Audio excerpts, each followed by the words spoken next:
kalimat dari Buddha yang mengatakan bahwa berbuat baik walaupun kecil harus sering dilakukan. Ternyata ini kalau kita perluas itu sangat luas sekali ya. Jadi bukan hanya sebatas itu saja. Kita harus bisa lakukan. Kenapa Buddha mengatakan seperti itu?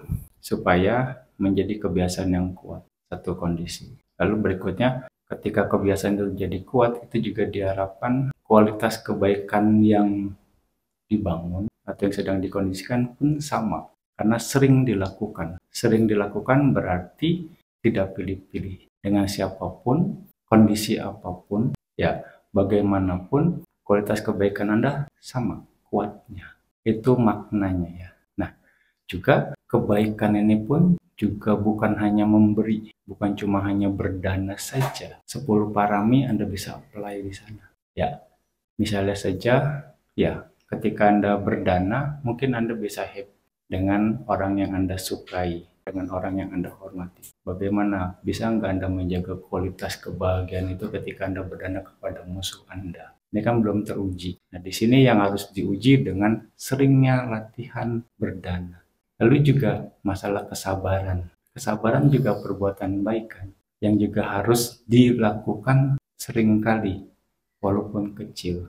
Kita bisa jadi sabar terhadap orang yang mungkin lebih tinggi dari kita. Kesabaran pun ada 3 level, lebih tinggi, lebih menengah, atau sama saja, atau orang yang lebih rendah. Contohnya, mungkin Anda akan bisa sabar kalau Banteng ngomong apa saja Anda sabar. Mau diomelin kayak mungkin karena Bante posisinya lebih tinggi, atau takut kualat, takut kamu buruk yang gede.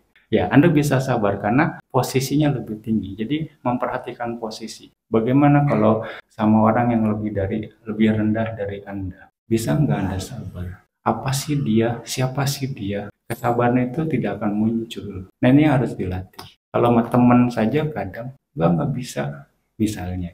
Ya kan, dia ngomong apa, kita jadi ya beda posisi, akhirnya nggak bisa, misalnya. Nah, itu pun bentuk kesabaran yang harus kita latih.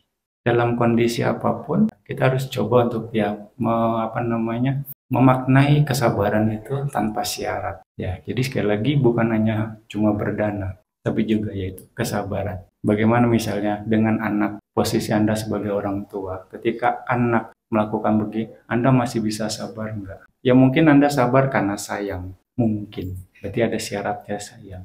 Tapi ketika kondisi yang bagaimana dengan pembantu Anda? Bisa sabar atau enggak? Bagaimana dengan teman-teman yang misalnya sama gitu kan?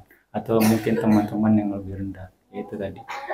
Bisa diuji nggak kesabaran Anda? Nah, kesabaran adalah bentuk kebaikan. Ya enggak? Ini yang harus diulang. Jadi kalau balik lagi ke frase sebelumnya, kebaikan walaupun kecil harus terus diulang supaya menjadi kuat. Begitu juga kalau kita apply, ya kesabaran juga harus terus diulang supaya menjadi kuat dengan siapapun tanpa syarat. Kira-kira seperti itu. Dan Anda bisa juga apply 10 kebajikan atau dasar parami itu sendiri. Oh iya, ternyata memang tugas seorang Buddhis itu banyak ya.